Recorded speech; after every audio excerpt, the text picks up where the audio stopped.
The crossover heard around the world. The lights were blinding, the cameras were rolling, and the air was heavy with anticipation. In 1997, every basketball arena trembled when Michael Jordan stepped onto the floor. He wasn't just the face of the NBA, he was basketball itself. For defenders, facing him was like standing in front of a storm with no shelter. Yet on one March night in Philadelphia, a rookie dared to challenge the king. His name was Allen Iverson. Small in stature but carrying the weight of a city on his shoulders, he walked into the game with no fear, no hesitation, just hunger. What happened that night was not just a play, it was a spark, a single moment that made the basketball world stop and question the impossible. The making of a legend killer, Iverson's early struggles. To understand why that moment shook the world, you have to understand Allen Iverson. He was born in Hampton, Virginia, a place where survival came before dreams. His childhood was marked by poverty, violence, and the absence of stability. At 18, Iverson was sent to prison after a controversial bowling alley incident that nearly ended his life before it began. For months, he sat behind bars wondering if he'd ever play basketball again. But destiny had other plans. Through the support of his mother and a governor's pardon, Iverson was given a second chance. He took that chance and turned it into fuel. At Georgetown University, he became a force of nature, defying expectations with his speed, his fire, and his fearless drive to the basket. Every dribble was a statement, every shot a reminder. Nothing would break him. By the time he entered the NBA draft in 1996, Iverson wasn't just another prospect. He was a survivor with a chip on his shoulder, ready to take on anyone, even Michael Jordan himself. The king on the throne. By the late 1990s, Michael Jordan wasn't just a star, he was the standard. The Chicago Bulls were in the middle of their dynasty. Jordan had already collected 5 championships, and the world viewed him as untouchable. He had broken opponents mentally before even touching the ball. His mere presence carried a mythic weight, like a god among mortals. Facing Jordan wasn't just a basketball game, it was a confrontation with destiny. For rookies, it usually meant humiliation. For veterans, it meant heartbreak. But while most bowed their heads in respect, Iverson raised his chin. Jordan was the immovable force, the final boss. And yet somewhere in Iverson's eyes, there was the belief that even the king could be crossed. The rookie meets the GOAT March 12, 1997. Philadelphia. The Sixers, a rebuilding team, hosted the defending champion Chicago Bulls. The contrast couldn't be sharper.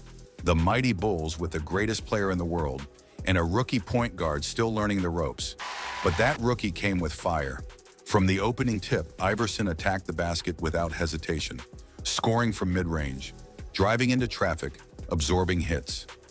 The crowd could feel it. He wasn't playing scared. He was testing the throne.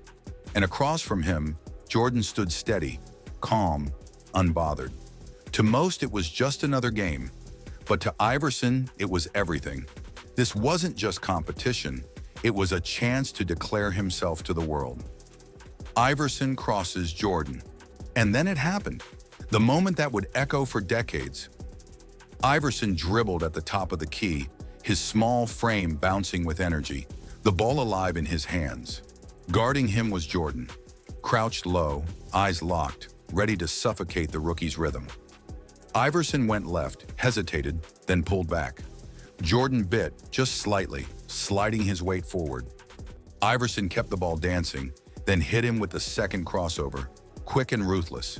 The greatest defender of his generation lunged, but he was a step behind. Iverson rose up for the jumper, released, and swished it through.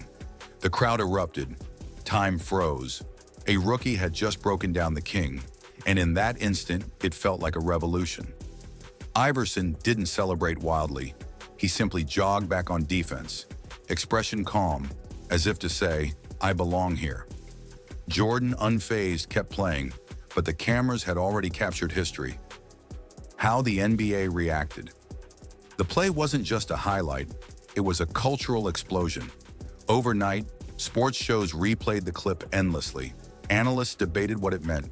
Was it disrespect or was it destiny? Fans couldn't stop talking.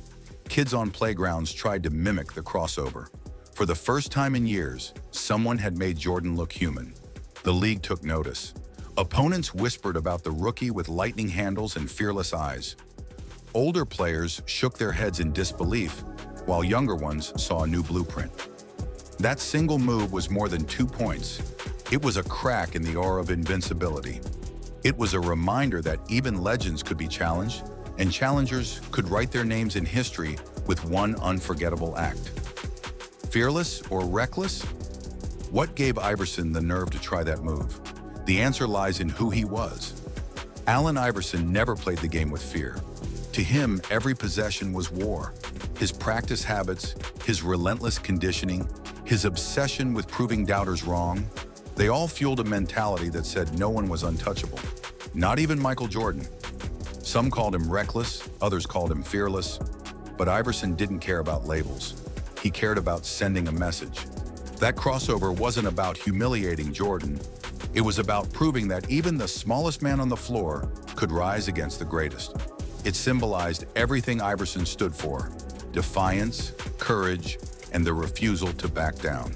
Iverson's struggles with fame. Iverson's rise after that night was meteoric.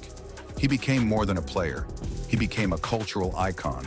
His tattoos, his cornrows, his hip-hop swagger, and his unapologetic authenticity connected with a generation that saw him as a symbol of rebellion. But fame came with a price. Clashes with coaches, battles with the league, controversies off the court. Iverson lived with constant scrutiny. His fearless attitude that once inspired millions also made him a target. Yet through the ups and downs, he carried the weight of being the answer. That crossover against Jordan wasn't just a highlight, it was a prophecy, a reminder that he would always walk his own path, no matter the cost. Jordan's legacy untouched but tested. It must be remembered, Jordan still won that night.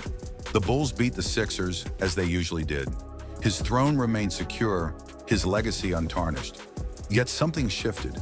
For years, Jordan had been untouchable. But Iverson's move showed the world that even the king could be tested. It didn't diminish Jordan, it humanized him. And in some strange way, it made his legend even greater.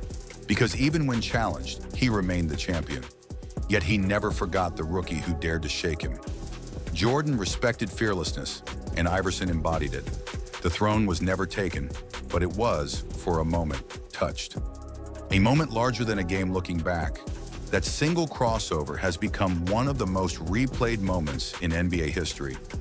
Not because it changed the outcome of the game, but because it symbolized something bigger. It was the passing of energy from one era to another. The moment when a new generation announced itself to the world. Sports are defined by these flashes, seconds that live forever. The night Iverson crossed Jordan was more than a highlight. It was proof that greatness inspires challengers, and challengers keep the game alive. Without that fearlessness, without that clash of eras, basketball would never evolve. Was it just a move or a message? In the end, it was only 2 points in a regular season game. But to millions, it was more than that. It was the image of a rookie standing tall against a god. It was courage made visible, defiance immortalized. The question remains, was this just a single move, a trick of the moment? Or was it Iverson's way of telling the world that legends can be shaken and history can be rewritten in an instant?